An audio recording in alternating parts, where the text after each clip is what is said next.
It was only a compliment. I laughed and brushed it off, waving my hand across the table as if the moment meant nothing. My coworkers laughed along with me. The restaurant hummed with overlapping conversations, wine glasses chiming, city lights shimmering against tall windows. I had just shared a story about a client calling me the most captivating woman in the room. My husband, Daniel, went quiet. He didn't interrupt me. He didn't correct me or challenge what I said. Instead, he calmly folded his napkin, set it beside his plate, and stood up. No raised voice. No accusation. He leaned down, kissed my forehead softly, and said, "I'll wait in the car." That was all. No scene. No tension anyone could point to. My friends exchanged uneasy looks. I shrugged it off, finished my wine, and acted like nothing had changed. But something had.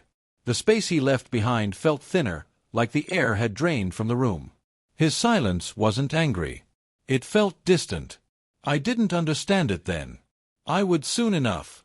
On the drive home, Daniel said nothing about the comment. His eyes stayed fixed on the road, his hand steady on the steering wheel. I tried to keep things light. "You're quiet tonight." He gave a small smile. "Just tired." That answer unsettled me more than an argument would have. At home, he went straight upstairs while I lingered in the kitchen, scrolling through my phone, replaying the dinner over and over. It really had been harmless, hadn't it? Just admiration. Just attention. Over the past year, I'd grown comfortable flirting at professional events. It made negotiations smoother. It made me feel powerful. Daniel had never complained. He trusted me. That trust felt permanent, automatic. I climbed into bed expecting normalcy. Instead, he stayed turned away, his breathing slow and controlled. The silence between us felt deliberate, calculated. I didn't recognize it yet, but something fundamental inside him had shifted, and I had triggered it with a laugh. My name is Lauren Mitchell. I work in commercial real estate development, contracts, investors, networking dinners where charm often matters as much as credentials. Daniel owns a precision manufacturing company. He's quiet, methodical, respected, but never flashy. For 4 years, I believed my social confidence balanced his reserved nature. What I failed to see was how often I crossed subtle lines. Compliments that lingered too long. Late-night texts from clients that didn't need to exist. Stories told in public spaces that made my husband feel like an afterthought. Daniel never monitored me. Never demanded proof. He simply watched. That dinner wasn't the first time I dismissed his discomfort. It was just the first time he withdrew without discussion. The next morning, he kissed my cheek before leaving for work, just like always. Routine intact, but routine can hide retreat. By Friday, I noticed he had changed the passwords on our shared financial accounts. Quiet changes. No announcement. Just movement. That weekend, I asked carefully, "Why am I locked out of the accounts?" He didn't look defensive. He looked composed. "I'm reorganizing things," he said. "For clarity." That word landed sharply. Clarity. I laughed nervously. "You're reacting to a compliment." He studied me for a moment. It wasn't the compliment. I waited for more. It never came. Instead, he handed me a folder. Inside were printed screenshots, messages between me and 2 investors. Flirtatious phrasing. Suggestive undertones I had always justified as strategy. "You said it was networking," he said evenly. "So I documented the network." My stomach dropped. He hadn't yelled. He hadn't accused. He had simply gathered proof while I assumed his patience had no limit. "I never cheated," I said quickly. He nodded once. Intent matters. That sentence hit harder than any accusation. Over the next 2 weeks, Daniel moved with unsettling precision. He consulted an attorney, legally restructured accounts, adjusted ownership details in his business that I'd barely paid attention to before. Nothing dramatic. Nothing illegal. Just preparation. I tried to change course. I declined events. Deleted contacts. Pulled back. It didn't matter anymore. "This isn't about temptation," he told me one evening. "It's about erosion." Then he said something I couldn't forget.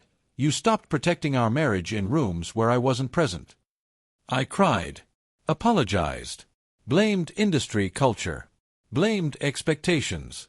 He listened calmly and replied, "You liked being admired more than being married." I couldn't deny it convincingly. That realization exposed something uncomfortable in me. I had enjoyed the validation. I told myself it didn't count because I never crossed a physical line. But emotional positioning can fracture a foundation just as effectively. By the time I understood that, Daniel had already stepped away emotionally. Others noticed before I admitted it. He stopped attending events. Stopped standing beside me at work functions. When colleagues flirted, he didn't react. He observed. That observation carried weight. At a charity gala one night, an investor placed his hand on my lower back. I stepped away immediately, not for appearances, but for consequence. When I looked for Daniel across the room, he wasn't watching me. He was engaged in conversation with the foundation director, confident and detached. That's when I realized jealousy had never been his weakness. Indifference was. He drove home that night without speaking. Silence had become his boundary. And silence, when sustained, creates distance faster than shouting ever could. 3 weeks later, he asked to sit down formally. Papers were laid out on the dining table. "I've filed," he said gently. The room tilted. "Over compliments?" I asked, desperation creeping into my voice. "Over misalignment," he corrected. He explained how long he'd felt secondary in my world. How every public joke, every subtle dismissal, every message that blurred boundaries chipped away at respect. "You never cheated physically," he acknowledged. "But you created availability." That word echoed in my mind. Availability. I had crafted an image of being admired and unattached in rooms where it benefited me. To me, it was leverage. To him, it was betrayal unfolding slowly. "I don't want to compete for my wife," he said quietly. "Especially not in public." Divorce unfolded with the same calm precision. No screaming. No broken objects. Just paperwork and division. Daniel was fair, almost generous. That hurt more than punishment would have. At mediation, I tried once more. "We can start over." He shook his head. "Respect isn't restarted. It's maintained." I signed with shaking hands. My career continued. Deals closed. Dinners filled my calendar. But admiration felt hollow now. Compliments carried weight I had never measured before. I began to see how easily charm becomes erosion. It doesn't take an affair to end a marriage. It takes repeated positioning that signals availability when it shouldn't exist. Months later, I saw Daniel at a mutual acquaintance's engagement party. He looked lighter, not triumphant, just settled. We exchanged polite conversation. No bitterness. That absence hurt more than anger ever could. As he walked away, someone asked if we were still together. "We weren't aligned," he said calmly. No blame. No spectacle. Just truth.